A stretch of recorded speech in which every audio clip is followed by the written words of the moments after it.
ना पूछो जमाने से क्या हमारी कहानी है, हमारी पहचान तो सिर्फ ये है कि हम हिंदुस्तानी हैं, हम हिंदुस्तानी हैं। हम अपनी जान के दुश्मन को भी अपनी जान कहते हैं। इस मोहब्बत भरी मिट्टी को हिंदुस्तान कहते हैं, इस मोहब्बत भरी मिट्टी को हिंदुस्तान कहते हैं। जो दूर तक सुनाई दे उसे कहते हैं खामोशी, जो आंखों में दिखाई दे उसे तूफान कहते हैं, उसे तूफान कहते हैं। जो ये दीवार में सुराख है साहब, जो ये दीवार में सुराख है, चाइना, पाकिस्तान, अमेरिका साजिशों का हिस्सा है, मगर हम इसे अपने घर का रोशनदान कहते हैं, हम अब इसे अपने घर का रोशनदान कहते हैं। परम आदरणीय निर्णायक मंडल, सभा में उपस्थित सभी गणमान्य नागरिक, आप सभी को मेरा नमस्कार। मैं अनीता चौधरी प्रधानमंत्री महोदय के पंचपर्ण मंत्र पर आधारित अपने कुछ विचार जो आपके सामने पेश करना चाहूँगी।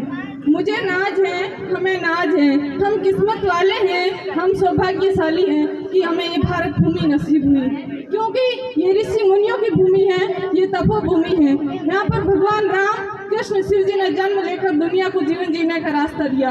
ये वह भूमि है जहाँ पर महाराणा प्रताप, झांसी की रानी लक्ष्मीबाई और स्वामी भक्त दुर्गादास जैसे वीर हुए और उन्होंने अपना सर्वोच्च न्योछावर कर दिया इस भारत माता के लिए। मैं आपको बताना चाहूँगी, ये भारत देश आज़ादी से पूर्व 200 वर्षों तक गुलामी की जकड़ में रहा और ये गुलामी की जकड़ इतनी मजबूत थी कि भारत आज़ाद होने के बाद भी लोगों के दिलो दिमाग में इसका अंश बचा रहा। आज़ाद हुए हमें 75 वर्ष हो गए। इस उपलक्ष्य में हमने आज़ादी का अमृत महोत्सव मनाया और इस दौरान हमने जाना कि क्या हमारी उपलब्धियां हैं और क्या हमारी चुनौतियां हैं। ये भारत देश आज G20 जैसे संगठन की अध्यक्षता कर रहा है। यूएनओ ने भारत की मांग पर 2023 को इंटरनेशनल मिलेट्स ईयर के रूप में घोषित किया।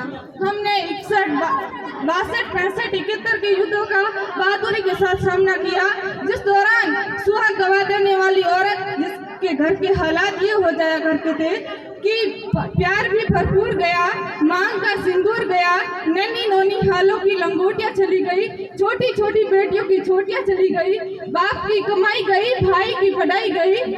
एक ऐसा विस्फोट हुआ पता ही चला नहीं, मेरे घर की रोटियां ही चली गई। आपके लिए तो एक आदमी मरा हिस्सा, मेरे घर की तो रोटियां ही चली गई।